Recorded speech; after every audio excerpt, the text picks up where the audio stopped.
ഒരു കഥ പറയാം. സാധാരണക്കാരനായ നാട്ടുംപുറത്തുകാരന്റെ സ്വപ്നയാത്രയെക്കുറിച്ചുള്ള കഥ. കഥ തുടങ്ങുന്നത് കുറച്ചു വർഷങ്ങൾക്ക് മുമ്പാണ്. കൃത്യമായി പറഞ്ഞാൽ 1985 കേരളത്തിന്റെ ഭരണസിരാ കേന്ദ്രമായ തിരുവനന്തപുരം ജില്ലയിലെ ആറ്റിങ്ങലിനടുത്തുള്ള കവലിയൂർ എന്ന മനോഹര ഗ്രാമം. ആ നാട്ടിലെ ജനങ്ങളുടെ വസ്ത്രങ്ങൾ തുന്നി നൽകിയിരുന്ന രാജേന്ദ്രൻ നായർക്കും ഭാര്യ ചന്ദ്രികയ്ക്കും ആരോഗ്യവാനായ ഒരു പുത്രൻ ജനിച്ചു, അഖിൽ. കലകളിൽ തൽപരനായിരുന്ന ആ കുട്ടി ബാല്യകൗമാരത്തിലെ പ്രാഥമിക വിദ്യാഭ്യാസം നേടുന്നതിനൊപ്പം ചെറുവേദികളിൽ മിമിക്സ് പരേഡുകളും നടത്തി കുടുംബത്തിലേക്ക് തന്നാൽ കഴിയുന്ന വിധം വരുമാനം നൽകിയിരുന്നു. എന്നാൽ ജീവിതത്തിലെ അനിശ്ചിതാവസ്ഥകളിൽ പതറി മറ്റു ചെറുപ്പക്കാരെ പോലെ ഗൾഫ് എന്ന മായിക ലോകത്തേക്ക് വിമാനം കയറാൻ ആ ചെറുപ്പക്കാരൻ നിർബന്ധിതനായി. ഗൾഫ് ജീവിതം ആ ചെറുപ്പക്കാരനെ അനുഭവങ്ങളുടെ തീച്ചൂളയിലിട്ട് പൊള്ളിച്ചു. ഒരു കലാഹൃദയം ഉള്ളിലൊതുക്കി പൊരിവെയിലത്ത് ആ ചെറുപ്പക്കാരൻ കുടുംബത്തിനായി വിയർപ്പൊഴുക്കി. ഒടുവിൽ കലയാണ് തന്റെ ജീവശ്വാസമെന്ന് തിരിച്ചറിഞ്ഞ് മറ്റാരും പ്രകടിപ്പിക്കാത്ത ആത്മധൈര്യം മാത്രം കൈമുതലാക്കി അഖിൽ നാട്ടിലേക്കുള്ള വിമാന ടിക്കറ്റ് എടുത്തു.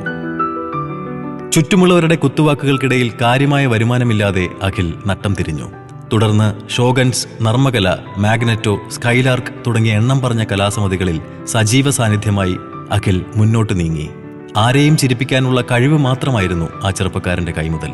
വിജയകരമായ വേദികൾ പിന്നിട്ട് അഖിൽ മലയാളം ടെലിവിഷൻ കോമഡി പ്രോഗ്രാമുകളിൽ നിറഞ്ഞാടാൻ തുടങ്ങി. അപ്പോഴും അഖിലിന്റെ മനസ്സ് നിറയെ സിനിമ എന്ന വർണ്ണലോകമായിരുന്നു. അതിനുവേണ്ടി കഠിനമായി പ്രയത്നിച്ചെങ്കിലും പലപ്പോഴും അവസരങ്ങൾ നിഷേധിക്കപ്പെട്ടു. ചിന്നമുത്ത് എന്ന സിനിമയിൽ അവസരം ലഭിച്ചെങ്കിലും നിർഭാഗ്യവശാൽ ആ ചിത്രം പുറം ലോകം കണ്ടില്ല. കാലത്തിന്റെ കാവ്യനീതി പോലെ അധികം താമസിക്കാതെ അർഹതപ്പെട്ട വേഷങ്ങൾ അഖിലിനെ തേടിയെത്തി. ലാൽ ബഹദൂർ ശാസ്ത്രി, ഒരു തെക്കൻ തല്ല് കേസ്, ഗുരുവായൂർ അമ്പലനടയിൽ തുടങ്ങിയ മികച്ച സിനിമകളിലെ ശ്രദ്ധേയമായ വേഷങ്ങൾ അഖിലിനെ മലയാളി പ്രേക്ഷകർക്ക് കൂടുതൽ പരിചിതനാക്കി. സ്വന്തം പ്രാരാബ്ദങ്ങളും വിഷമങ്ങളും ഉള്ളിലൊതുക്കി പല വേഷപ്പകർച്ചകളിൽ കൂടി മലയാളിക്ക് നിർലോഭമായ ചിരിയും ചിന്തയും സമ്മാനിക്കുന്ന കോമഡി മാസ്റ്റേഴ്സിന്റെ സ്വന്തം അഖിൽ കവലിയൂരിന് ഹൃദയം നിറഞ്ഞ ജന്മദിനാശംസകൾ. Happy birthday.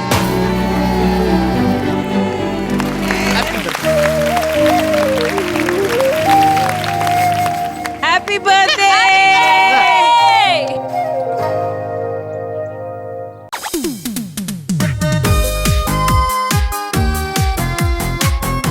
Happy birthday to you. Happy birthday, happy birthday, happy birthday to you. ഈ നിമിഷത്തിൽ എന്താണ്? ഭയങ്കര സന്തോഷം കേട്ടോ. സത്യം പറഞ്ഞാൽ അനൂജ് ബ്രോയുടെ വോയിസ് ഓവറിൽ കേട്ടപ്പോഴേ ഞാൻ സ്റ്റക്കായിപ്പോയി. കാരണം നമ്മുടെ ഒരു യാത്ര തുടങ്ങിയ തൊട്ട് ഞാൻ ഗൾഫിൽ പോയതും അത് കഥയൊക്കെ കുറേയൊക്കെ ഞാൻ ഇൻ്റർവ്യൂവിലൊക്കെ പറഞ്ഞിട്ടുണ്ട്. പക്ഷേ അത് കറക്റ്റ് ഒരു ഭയങ്കര എന്താണ് നമുക്കത് ആലോചിക്കുമ്പോഴേ ചിന്നമുത്തു അവിടെ ഉണ്ട്. ചിന്നമുത്തുവിൻ്റെ അതൊക്കെ എങ്ങനെ കിട്ടി അനൂജ് ബ്രോ ഇതൊക്കെ ഈ റെഫറൻസൊക്കെ? അയ്യോ, ഞാൻ സ്റ്റക്കായിപ്പോയി. ഞാൻ എൻ്റെ ചേട്ടനെ കുറിച്ചൊരു കാര്യം പറയട്ടെ. എൻ്റെ കരിയറിൽ ഞാൻ ഏറ്റവും കൂടുതൽ കടപ്പെട്ടിരിക്കുന്ന വ്യക്തികളിൽ ഒരാളാണ് ചേട്ടൻ. ഇത് അധികം ഒരിടത്തും പറഞ്ഞിട്ടില്ല, ആർക്കും അതിങ്ങനെ അറിയില്ല.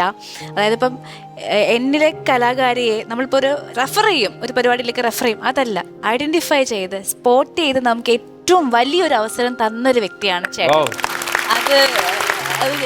അതിൻ്റെ വലിപ്പം എത്രത്തോളം എനിക്ക് പറയാൻ പറ്റില്ല. അത്രയധികം വലുതാണ്. അത്രയധികം എനിക്കൊരു ടേണിംഗ് പോയിന്റ് ലൈഫിൽ എൻ്റെ കരിയറിൽ തന്നൊരു വ്യക്തിയാണ് അഖിലേട്ടൻ. എൻ്റെ സ്വന്തം ചേട്ടാണ്. നമുക്ക് എല്ലാവർക്കും അങ്ങനെ തന്നെയാണ് അല്ലേ? പുള്ളിയുടെ വലിപ്പം പോലെ അതെ അതെ. എനിക്ക് ഏറ്റവും കൂടുതൽ ഫീൽ ചെയ്തത് എൻ്റെ ആ ഒരു യാത്ര ഇതുവരെയുള്ള ഇപ്പം എൻ്റെ 41-42 വയസ്സിലോട്ടുള്ള ഈ യാത്രയിൽ ആ അനൂജ് ബ്രോയുടെ ശബ്ദത്തിൽ എൻ്റെ ഒരു ജീവിതം, എൻ്റെ ഒരു സ്ട്രഗിൾ, എൻ്റെ ഒരു കഷ്ടപ്പാട്, ഞാൻ വന്ന വഴി, ഒരുപാട് സങ്കടങ്ങൾ നിറഞ്ഞ ആ വഴിയിലൂടെ വന്ന ആ ഒരു യാത്ര ഒരു സിനിമ പോലെ എൻ്റെ മനസ്സിലൂടെ കടന്നുപോയി. ആ ഒരു മൊമെൻ്റ് എനിക്ക് തന്ന അനൂജ് ബ്രോയ്ക്കും അമൃത ടി വിക്കും കോഡക്സ് മീഡിയയ്ക്കും ഒരുപാട് സന്തോഷമുണ്ട്. കാരണം ഒരു നമ്മൾ ഈ പറഞ്ഞ പോലെ ഒരുപാട് പേര് കളിയാക്കിയിട്ടുണ്ട്. ഈ മിമിക്രി എന്നും പറഞ്ഞ് നടക്കുന്നു, സ്ഥിരവരുമാനമില്ല. ആ സമയത്തു നിന്നാണ് ഞാനിപ്പോൾ സ്വന്തമായിട്ട് ഒരു വീട് വെച്ചു, ഒരു വണ്ടി എടുത്തു. ഞാൻ ഈ മിമിക്രി സ്റ്റേജ് കൊണ്ട് തന്നെയാണ്, അതായത് ഒരു ഗ്യാരണ്ടി ഇല്ലാത്ത നമുക്ക് പണി നാളെ ഇല്ലെങ്കിൽ ഇല്ല എന്നുള്ള ജീവിതത്തിൽ ഇവിടം വരെ ഞാൻ ഹാപ്പിയാണ്. അതിന് കൂടെ നിന്ന എല്ലാ പ്രിയപ്പെട്ടവർക്കും ഒരുപാട് സന്തോഷം. ഇതൊരു സന്തോഷത്തിന്റെ സൂചനമായിട്ട് നമുക്ക് അങ്ങ് കേക്ക് മുറിച്ചാലോ?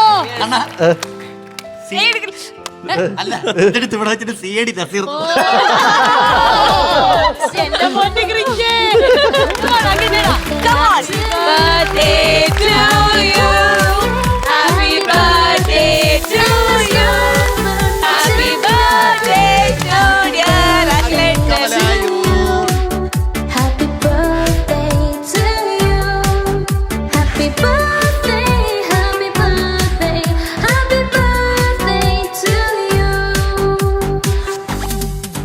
കല കൊണ്ട് കഞ്ഞി ഒഴിക്കുന്ന ഒരു ദൈവാധീനം വേണം.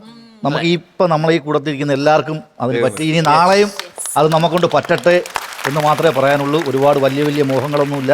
ഈ വലിയ ഭൂമിയിൽ ഒരു ചെറിയ മനുഷ്യനായി ഇനിയും കുറച്ച് കാലം കൂടെ മുമ്പോട്ട് പോകണം എന്ന് മാത്രം.